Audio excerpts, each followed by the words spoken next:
chủ nữa thật Đang xài đó. Cậu chốt không đây mà.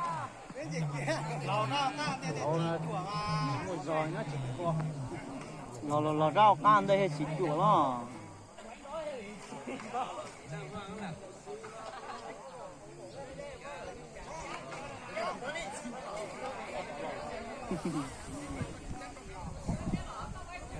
Chả là ra mình dễ chỉ lo.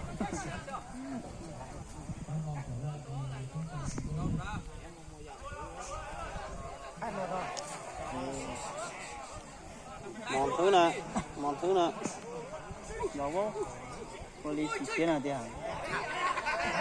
Mấy. Cô cái lọc bắt từ luôn.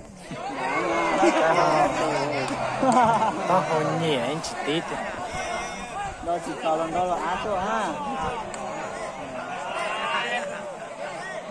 Cái lọc bắt từ nè.